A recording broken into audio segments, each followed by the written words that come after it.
ರಾಜ್ಯದಲ್ಲಿ ಸಿಎಂ ಬದಲಾಗ್ತಾರಾ? ಈ ಪ್ರಶ್ನೆಗೆ ಉತ್ತರ ಸಿಗುವ ದಿನ ದೂರವಿಲ್ಲ ಎಂದು ಕಾಣ್ತಿದೆ. ಒಂದೆಡೆ ಸಿಎಂ ಸಿದ್ದರಾಮಯ್ಯ ವಿರುದ್ಧ ಮೂಡಾ ಕೇಸ್ನಲ್ಲಿ ರಾಜ್ಯಪಾಲರು ಪ್ರಾಸಿಕ್ಯೂಷನ್ಗೆ ಅನುಮತಿ ನೀಡಿದ್ದಾರೆ.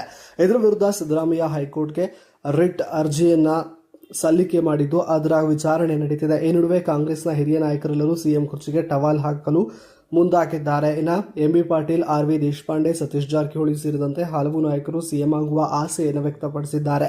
ಹಾಗೇನಾದರೂ ಸಿದ್ದರಾಮಯ್ಯ ಸಿಎಂ ಸ್ಥಾನ ಬಿಟ್ಟಲ್ಲಿ ಇದಕ್ಕೆ ಪ್ರಬಲ ಆಕಾಂಕ್ಷಿಯಾಗಿರುವ ಡಿಕೆ ಶಿವಕುಮಾರ್ ಕೆಲ ದಿನಗಳ ಕಾಲ ಅಮೆರಿಕಕ್ಕೆ ವೈಯಕ್ತಿಕ ಭೇಟಿಗೆ ಹೋಗಿದ್ದಾರೆ. ಇದೇ ವೇಳೆ ಅಮೆರಿಕ ಪ್ರವಾಸದಲ್ಲಿರುವ ಲೋಕಸಭೆಯ ವಿಪಕ್ಷ ನಾಯಕ ಹಾಗೂ ಕಾಂಗ್ರೆಸ್ ಮುಖಂಡ ರಾಹುಲ್ ಗಾಂಧಿಯನ್ನ ಭೇಟಿಯಾಗಿದ್ದಾರೆ. ಈ ಭೇಟಿ ಈಗ ಕುತೂಹಲಕ್ಕೆ ಕಾರಣವಾಗಿದೆ. ಕಾಂಗ್ರೆಸ್ ನಾಯಕ ರಾಹುಲ್ ಗಾಂಧಿಯವರನ್ನ ವಾಷಿಂಗ್ಟನ್ನಲ್ಲಿ ಡಿಕೆ ಶಿವಕುಮಾರ್ ಭೇಟಿಯಾಗಿದ್ದು ಸಿಎಂ ಕುರ್ಚಿ ಕಾಳಗ ತಾರಕಕ್ಕೆ ಏರಿರುವ ನಡುವೆಯೇ ಈ ನಾಯಕರ ಭೇಟಿ ತೀವ್ರ ಕುತೂಹಲವನ್ನ ಮೂಡಿಸಿದೆ.